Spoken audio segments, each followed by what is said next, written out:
Hello, welcome back to the Sekiro speedrunning tutorial. In this video, we'll explore the different ways of going through the canyon. After Ogre, you have the choice of two different paths. First, you can go straight and take the grapple. The gunner is unlikely to hit you, but try to synchronize your jump with his attack, as it has a few iframes that may let you go through the bullet. If you are still under Gatchin, there is a high likelihood that you'll bump into the gunner and cancel his reload animation.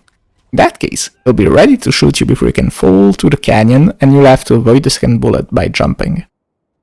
An alternate path consists of going to the left. The difference between these two paths is less than 100 milliseconds.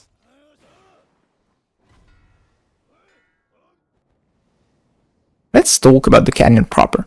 Here is the optimal path. Avoid jumping as much as possible, as falling is faster. Here, I'll let myself fall and grapple, which avoids a scripted snake attack.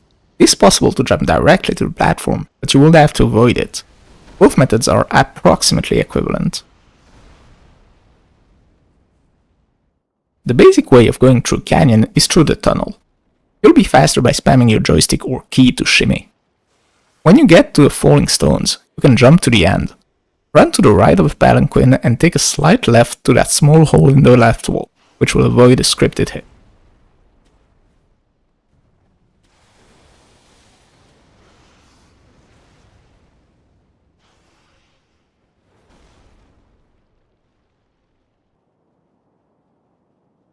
Alternatively, you can let yourself fall a little earlier and do a wall jump to save up to 3 seconds. I'll let yourself find your own cue for that one. It is time to talk about Baby Canyon Skip. I wouldn't advise to go for it until you reach around sub 32 in short glitches. At this level, you should be used to the movement and can start mastering this tricky wall jump. However, missing it can be catastrophic, as it may lead you to a reset, which is why I would say that maximizing your other time saves comes first. This jump, by itself, will save you about 8 seconds.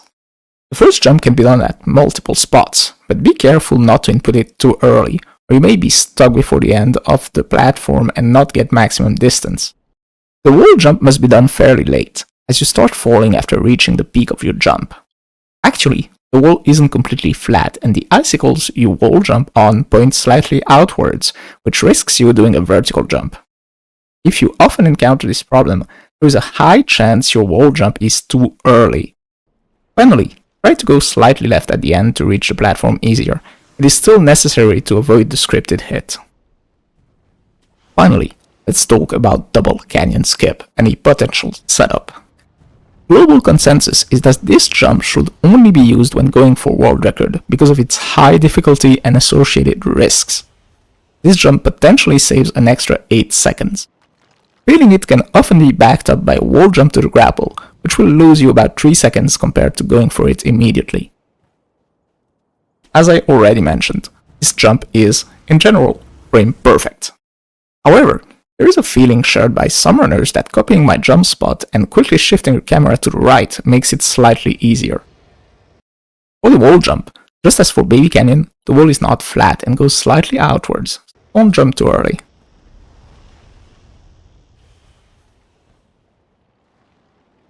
A potential setup involves stopping at this wall texture.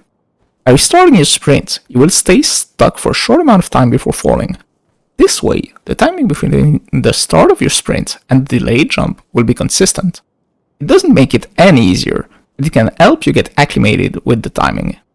A few pieces of advice on how to adjust your timing based on your failures. If you jump from the platform, your jump was too early. If you fall and see the kick, then it was too late and not quite close to the right frame. If you don't see it, however, it means you were very close, but slightly late, within 1 or 2 frames. You now know all there is to know about Canyon. I'll see you soon for the video on Gyobu or Escape.